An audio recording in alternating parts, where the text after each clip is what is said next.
Okay, my name is Jordan, as my ID on the thing says, and I'm trying to keep file size low as humanly possible. This is my second take because audio, always fun, always fun. Okay. Anyways, I have a data cap on my ISP, trying to keep file size as minimal as possible. Frame rates are low as humanly possible. Resolution is low as I can get it. Okay. Now, mind you, this is my second take, so I pretty much got all the stuff I wanted to say out and recorded earlier without knowing the audio wasn't on because the mic was still muted because my keyboard. Always nice. Be careful for that when you're recording. Okay? Because it's surprisingly easy to do. I do it quite a bit. It's very annoying. Anyways.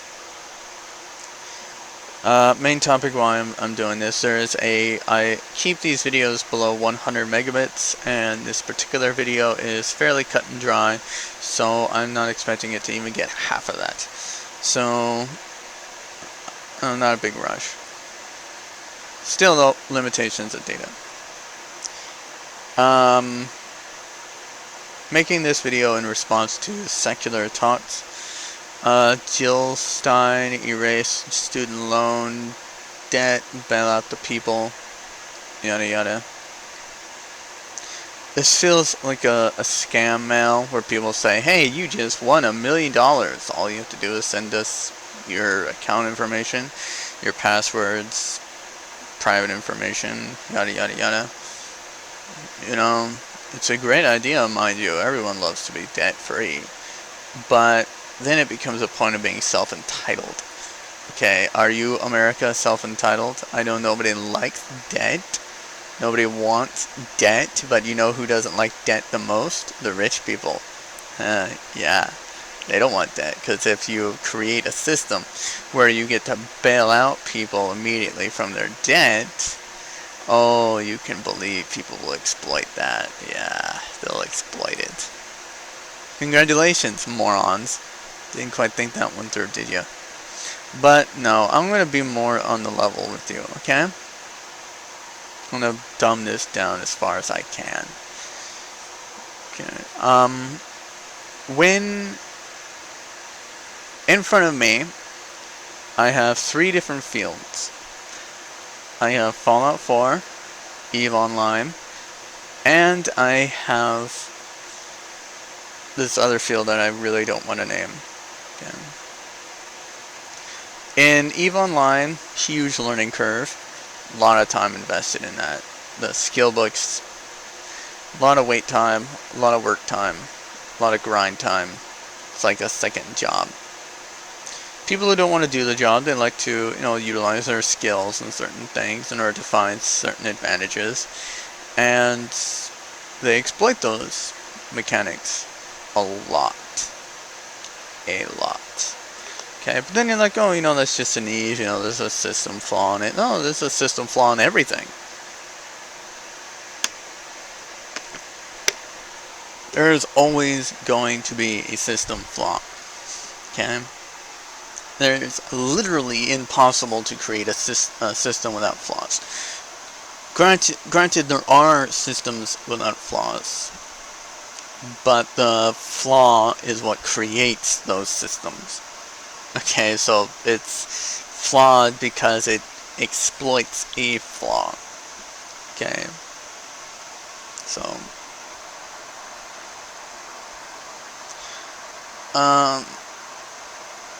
we take this thing and we look at this. In EVE Online, people exploit a mechanic where freighters are slow, and they get to bump them because it's not considered an actual hostile act. Okay, it's not considered a hostile act. And it stops you from aligning and warping out, therefore you're basically stuck. Okay, you can't move, you can't go anywhere. You're hostage for however long it takes you to pay up.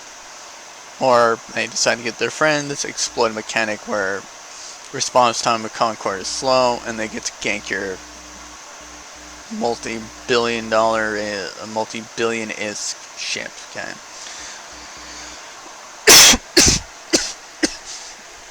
pain in the ass. It's an exploit that they do take advantage of. A quick fix would be easy, just make them non-collidable. But then that creates other system flaws. So it's, which flaw do you want more? Pick one. Another flaw that we have is in Fallout. No clipping. Oh, even on Minecraft there's no clipping. In Rust there's no clipping, where people exploit the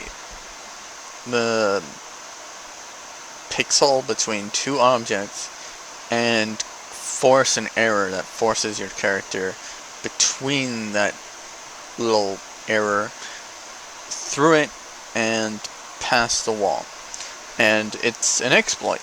It's taking advantage of a system flaw. Okay? And then we have things with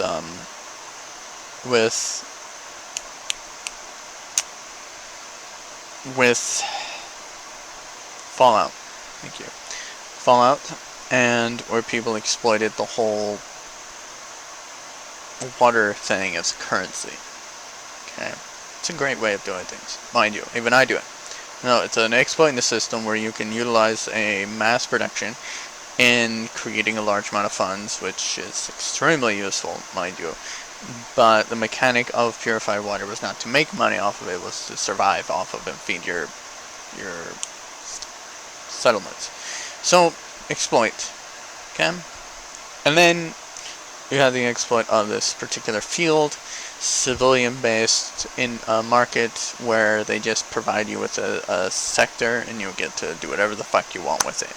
It's yours as long as you pay them an outrageous amount of $300 to $1,000 a month on this particular sector, and all they have to do is make sure it runs, and the rest of you do whatever you want.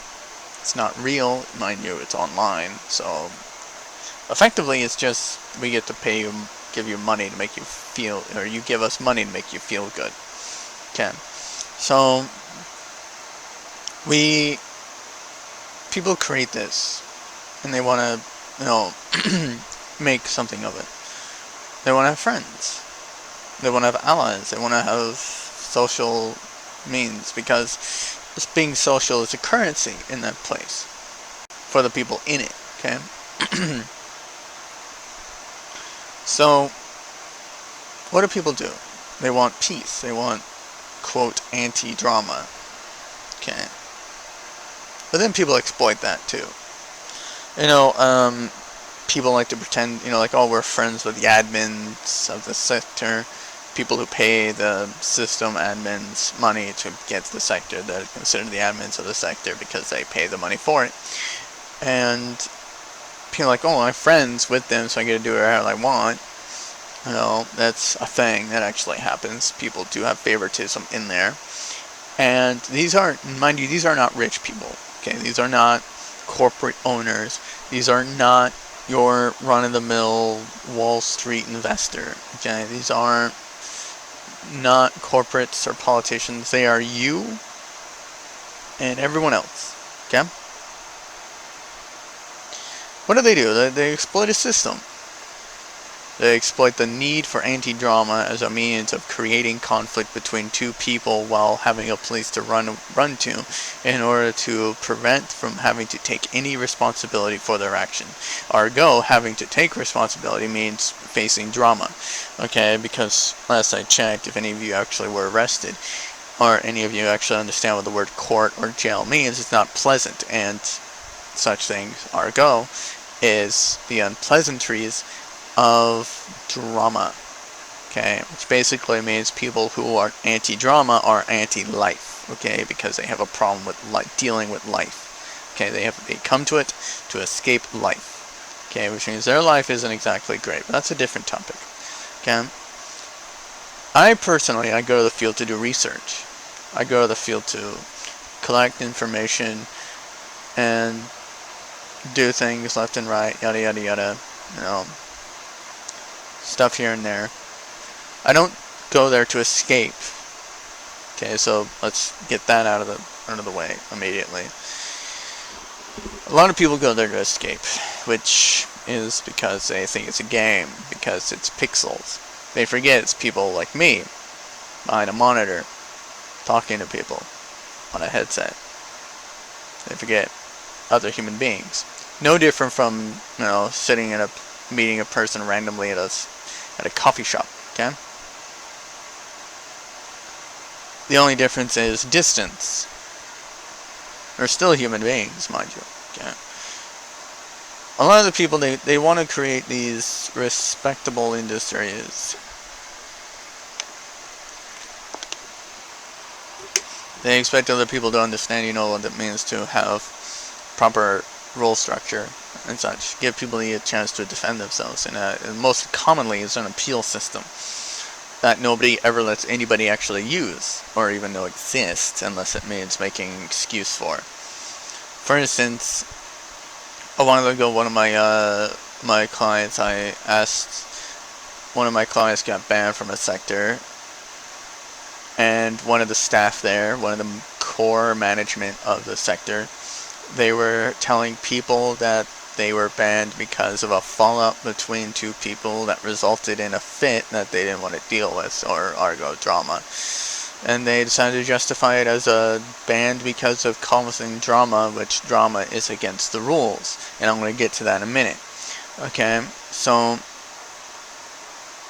people exploit a lot, and my point being when I bring up that case is that there was no actual drama, there was no actual conflict, there was no fit. There was a breakup, mind you, but it was on the level, it was good, it was clean, but the people who were related to her wanted to exploit this, okay,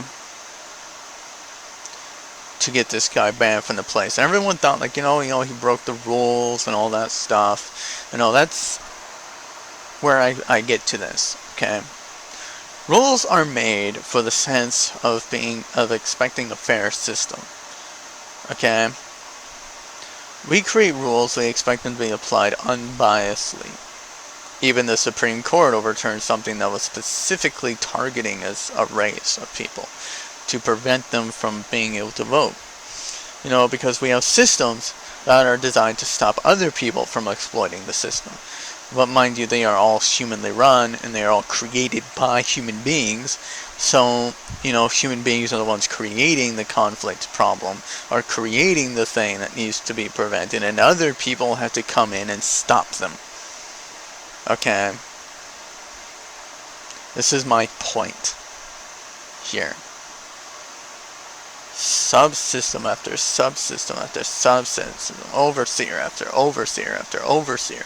And what is it that they're trying to do when they create these systems? They're trying to stop the need to keep adding more fail-safes, more safeguards. They're trying to create a system that is loop, intricate, something that is something that can oversee itself, basically. That's not easy to do. That's not easy to do, especially in a system run by human beings. It's easier to do on a computer because, you get the whole mathematical equations behind it, and still, even your computer gets hacked into because of flaws that other hackers find in the system. So even a looped system that is stable still has flaws. Okay, so it's not easy to do, people. You think you act like it's easy to do. You act like this person isn't good enough because they can't create this ironclad system on the dot. They can't give me everything, make it look easy. I'd love to see you guys do any better. And trust me, I haven't been looking. I haven't found it. Okay, I have found massive corruption inside social systems. Massive corruption. In fact, it's almost all I ever find. Okay. So, as far as I can tell, I haven't even had an argument with this guy a long time ago who was exploiting a system, talking about how Obama and all the other people can't do shit because of the etc., how technology is evil and all that crap. And I'm like, yeah, I'd love to see you take an MRI with a Polaroid Okay. You people, you let the corporates think for you. You're like, oh, this is bad, that's bad, so I have to hate it. It's like, no.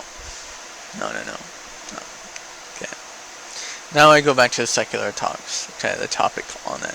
I was listening to an article where a lady was talking about how she wants to erase all student debt, all student loans. That's nice and all. That's a nice thought. And listening to the reporter talking about the $100 billion we spend on military bases every year. It's a lot of money, mind you. Now, here's the get and go. Okay, here's a right off the bat problem with that. Okay, and I know I don't expect you common thinkers to be able to have this little tidbit of common sense. Okay, but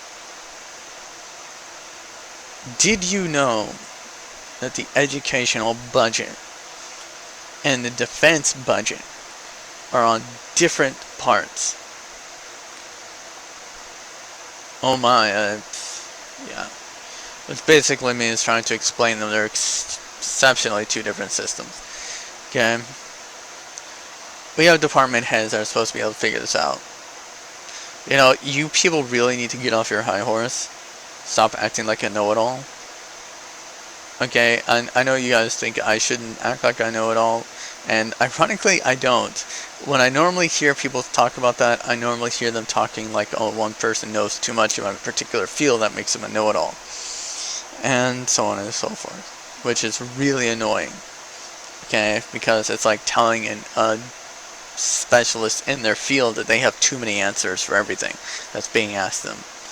Okay, they're too prepared. That's just...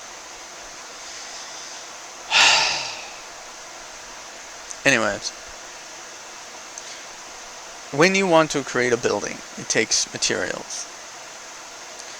And in order to get those materials, you need to go to people who actually have those materials in bulk. Okay, because you're building a building, and buildings aren't exactly cheap. Okay? And that takes money. Unless you like to be an anarchist that think, oh, we're going to negotiate the difference between these two items here. We're going to see which one's worth more, and then we're going to try and trade how many of these for this, and how many of those for this. And then it becomes a question of, oh, wait, is it empty? Could be, might be worthless, or could have half full, creating its value, who knows. The fact of the matter is that these currencies exist because it is a guaranteed equilibrium for all people. Okay? That is where Wall Street comes into play. They're like, oh, we're gonna create a system completely detached from all corporations that also decides how much any product is worth. Okay? Now, mind you, there's still the whole human aspect where you have to allow human beings to access it. And human beings also make corporations, which means human beings that run those corporations can also go to Wall Street, this separate partition system, and say, oh, I want to try and modify the value of this by investing in so many stocks of this, and so forth. And or as I've learned from EVE Online, if you're good at market, you could actually buy a shit ton of chemicals that make this, and make it more expensive because the cost of materials for it become more expensive as supply and demand becomes into play, and so on and so forth. I learned that through EVE Online when somebody modified the particular cost of a fit, basically making a 20 million-ish fit cost 320 million-ish, which was completely uncalled for. Nobody's going to actually use this thing because it's so expensive. And it's so, there is kills the part, but people did it because they thought, hey, if I increase the value of this part and then I buy out all the pieces, I can make 1 million of these things because I bought all the pieces and other people can't. So the price is going to go up. I get to make these things, sell them for that increased price, make a decent profit out of it. That is what Donald Trump would do. Okay. Mind you, though, Donald Trump would be like that guy. You know, somebody who buys out a shit ton of parts to a point where nobody buys it anymore because it's completely out of the question. And then you end up with a shit ton of parts that you built to make a profit off, but nobody's buying it because nobody in their right mind is stupid enough to do it. Okay. So, you know, that's where the whole equilibrium comes in. Another facet of corruption is fuel. Okay. And this is important. Okay. This is where I'm trying to reach out to every human being who's ever been in a car. Okay. There are things about corruption when it comes to fuel versus electronic engines, and I think that has to do more with development of technology, mainly because how much power do you think your alkaline batteries could hold back in the day? But yeah, how much power do you think a lithium battery can hold? You know, capacity charge versus generate power conversion in a car engine is a little bit of a stickler, a little bit of a complication. I don't even understand it all.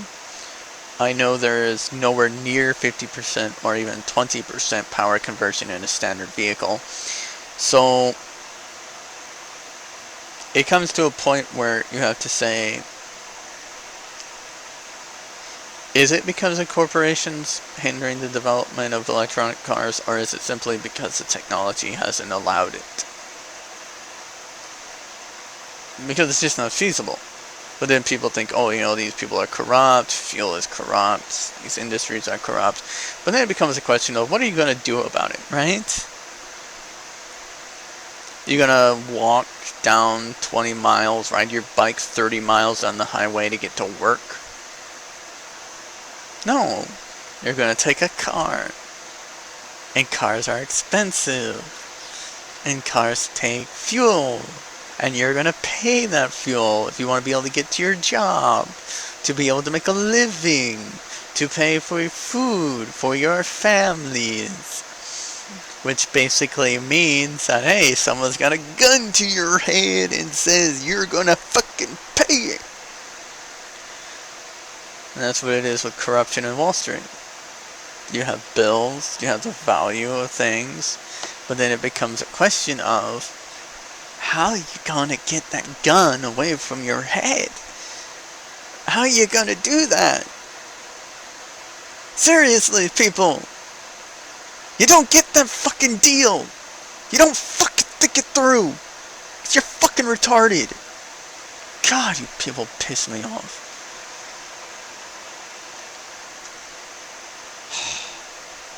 You know, to lower the price of that thing, you have to flood the market with it. You know, and that takes time. And anyone going to be able to do that? No. Because the parts to make it are through the roof now. Because somebody else bought them all out. You can't expect things to be fucking easy. It's easy to make a problem. It's not easy to fix one. Fucking don't get it.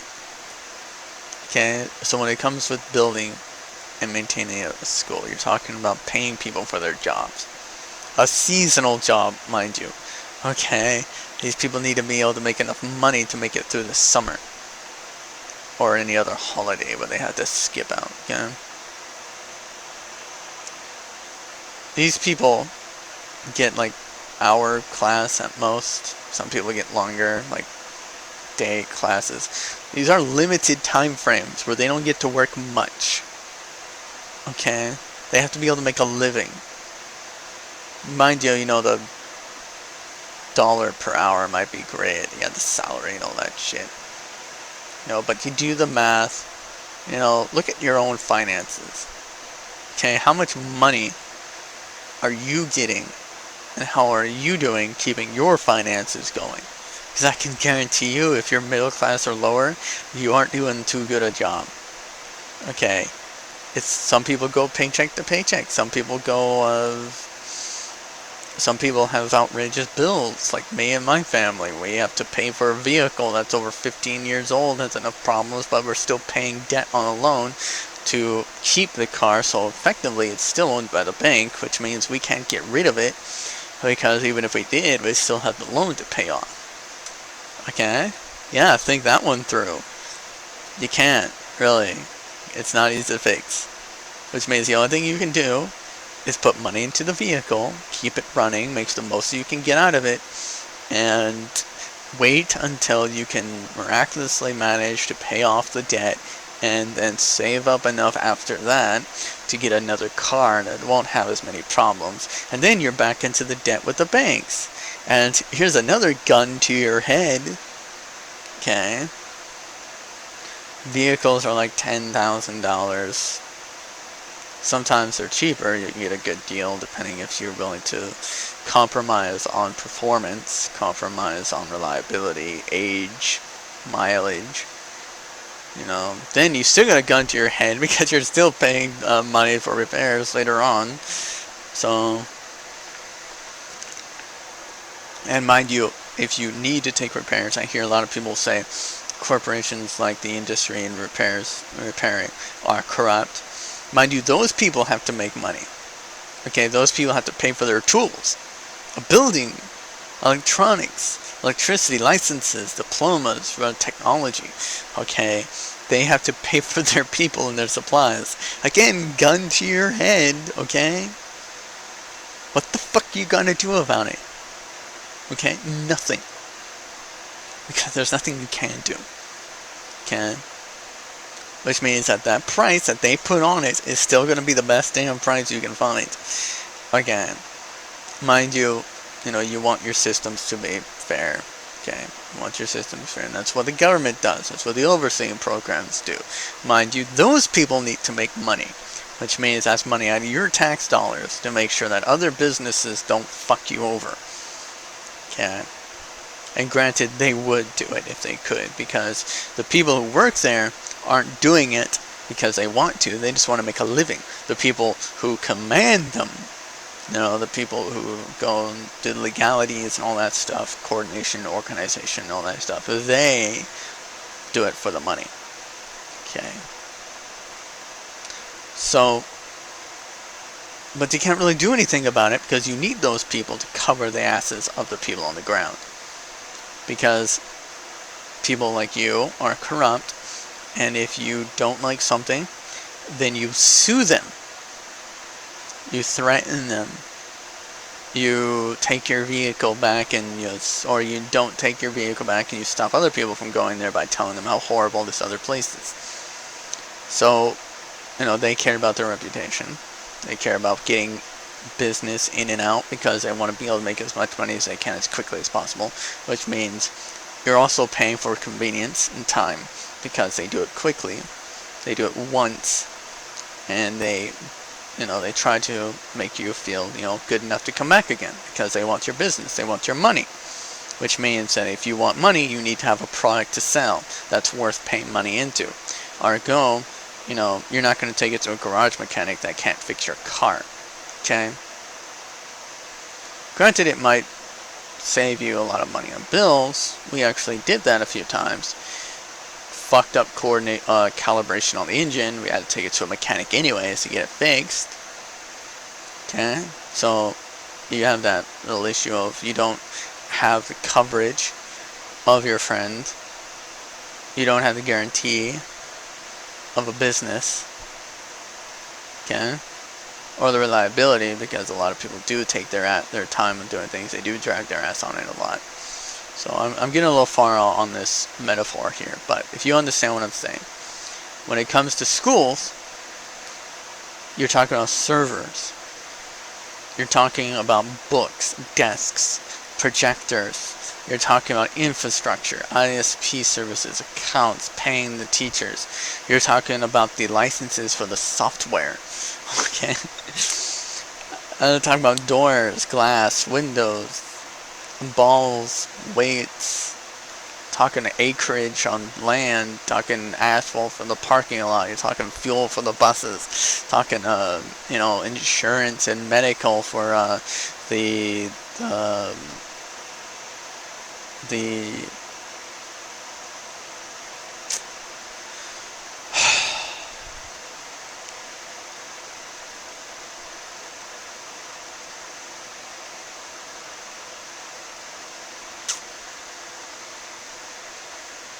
infirmary.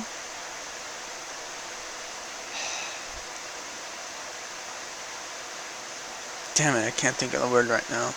Anyways, and then you're talking food for the children, talking books, lockers, talking of paper, printers, monitors, computers, paper for the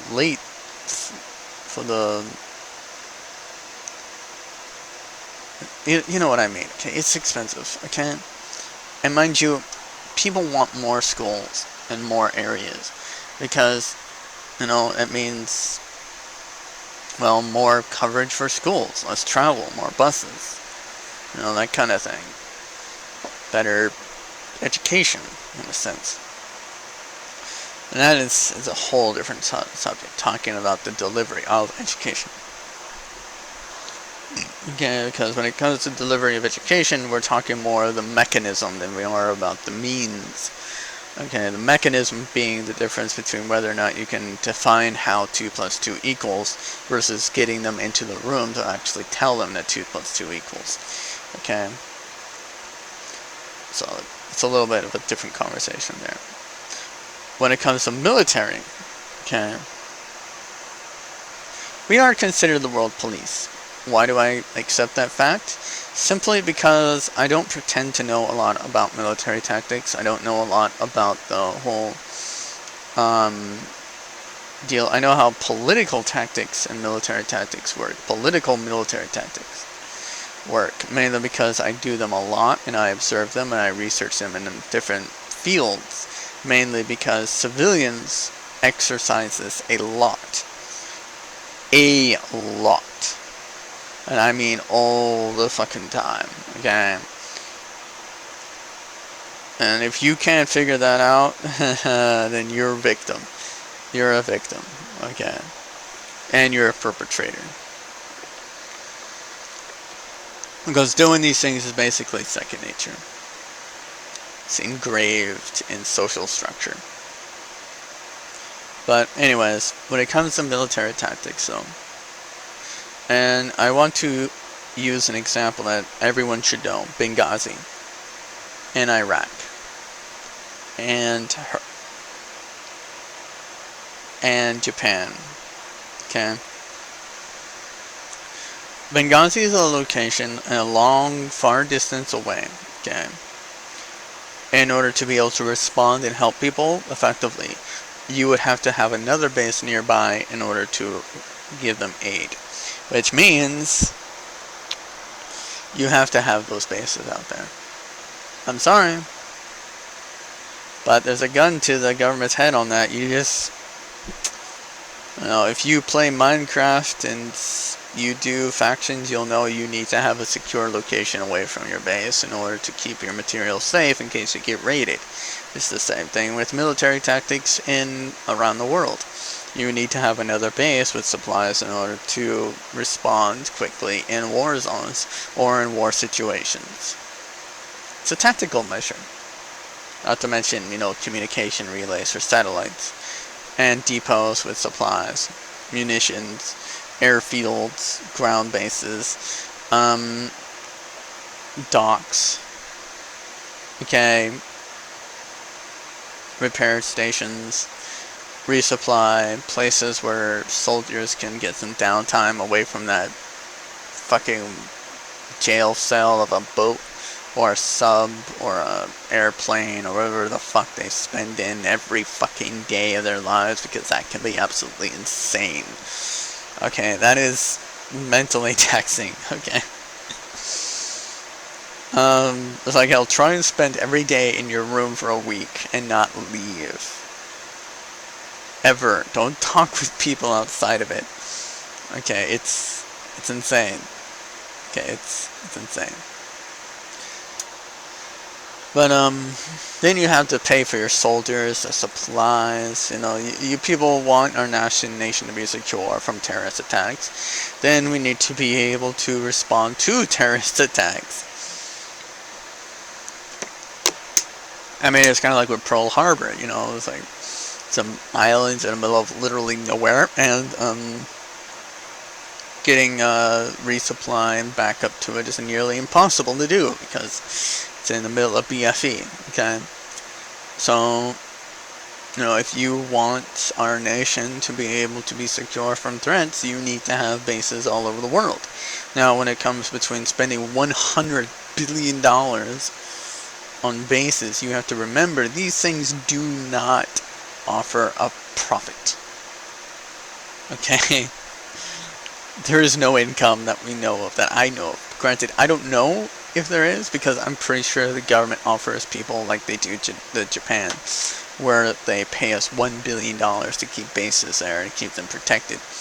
You know, it comes to a point in question. There's also the issue of keeping the peace, because if a boat goes into sea, you don't want somebody else attacking it. You want to use your own forces in order to protect it, to make sure you don't get fucked over by somebody else. Because, you know, when you play a lot of games online, one thing you learned a lot is trust is a problem. Trust is a big deal. Okay. Results are a big deal too. Okay. Now, yes, I know $1 billion is a lot of money, and it would help out our education a lot. Mind you, okay? I agree with that. But when it comes to the cost of the cost, okay, what would the cost be of taking more money out of it? Would it leave a blind spot? Would it leave a point of undefendable territory? Might. It might. Somebody else might. It might actually cause a power vacuum somewhere. You gotta think of that. Okay, if you people don't like the Iraq war because you think ISIS rose up from it, then you have to understand, if you take a base out of somewhere, you are clearing up space for a vacuum. Okay? You need to understand that fact. Now, when it comes to the issue of Iraq, and I'm going to cover that real quickly, is we didn't just leave to create a vacuum. We stayed there for a long time because we wanted to stabilize the government. We kept territory, we kept the vacuum pressured and everything. And we tried to fill it with the Iranian government forces. Teach them to fight, give them weapons and all that stuff. Try to create a centralized government. When you talk about this though, you have to understand, okay, these are all factions. These are all factions. When it comes to relations in governments,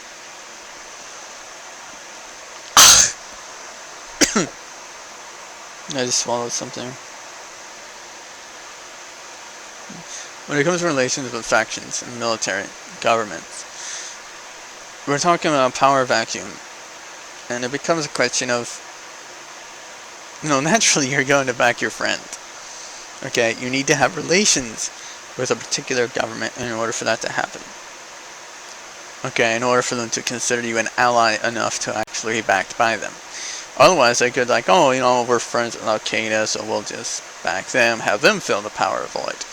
Or we'll be friends with ISIS, have them fill the power void, help them out. No, we helped the Iranian government. And the Iranian government couldn't hold it, and they lost it. So now people are like, we created this because of this and that. No, we didn't do that. That was a failure of the Iranian government. I'm sorry, people, stop your bitching, please. And, but when it comes to the whole issue of the power vacuum, people wanted our soldiers out. I wanted our soldiers out. Obama went in with the whole precipice of saying, we're going to pull our troops out. And we did pull them out. We did. But then ISIS came out, and then we're like, fine, one more fight to fight. out, and then we went back in. One more problem to fix. So then they did that. And now we got more troops, more bombing, more everything in there. And holy shit, it's actually reached 100 megabits. And now people are bitching about how much money we spend on military.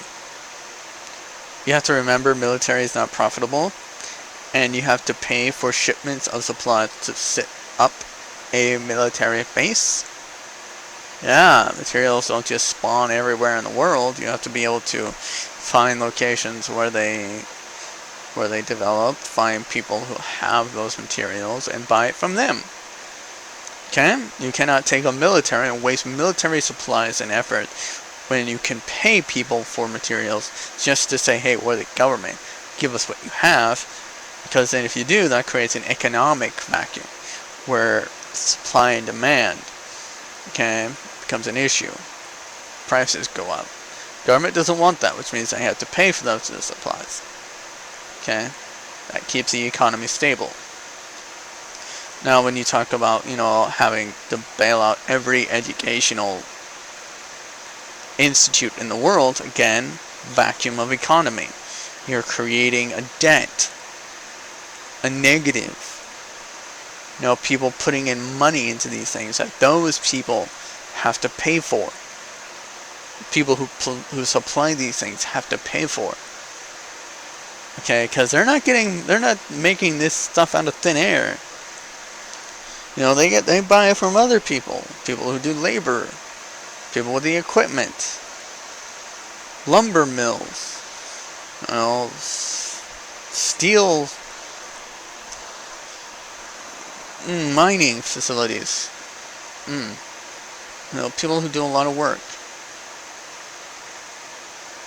So these people have to pay for things too, like medical equipment, safety measures, regulations. I hear a lot of people talking about being anti-regulation. I'd love you to go to your nearest McDonald's, Fred Meyer's, or any store around you and look around, and you will see regulations galore.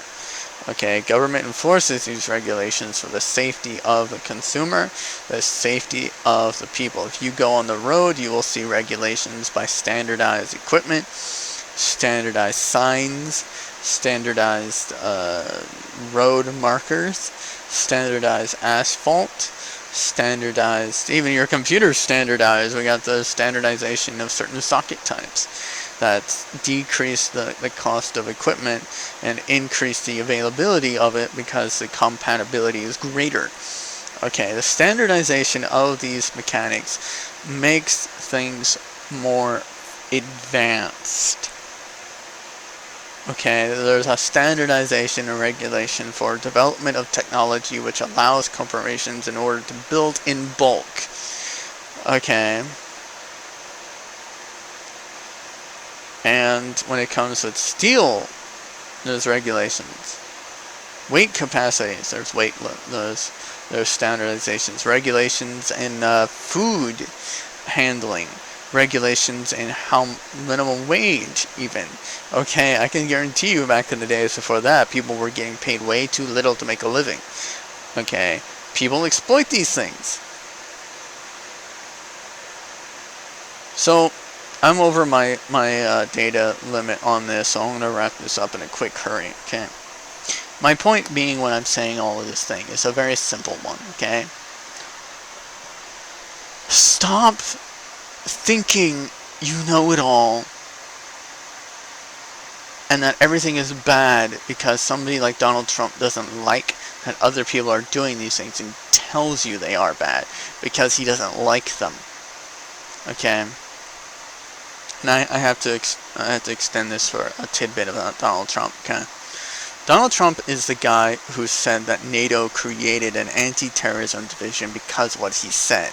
That's a lie. They've been having it since long before Clinton was in office.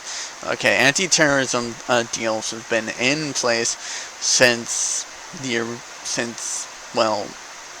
ever, as far as I know. It's old. Okay. Donald Trump wants to take credit for that. Okay. Now, That's my point, okay? That's my point. I hear people say, oh, Hillary has a lot of blood in her hands and all that other bullshit. But I also saw a t-shirt where they said Clinton was a rapist. The guy had an affair. That's not rape, people. An affair means consensual relationship beyond your own. An unauthorized relationship and a closed relationship is the means of being unfaithful, ergo an affair. But it means you're having a relationship with somebody. That's not rape. But people believe it's rape. People still think Obama's from Kenya and a Muslim because they're like, oh, Donald Trump says it. It's like, you guys bitch about these other people being wrong from what they tell you. But then you're listening to somebody who's doing nothing but telling you these things without any evidence to back it up, saying that, oh, I'm right because my brain is good. And it's like, their brain is good too. But the difference between the two is that they have facts to back it up. Trump does not.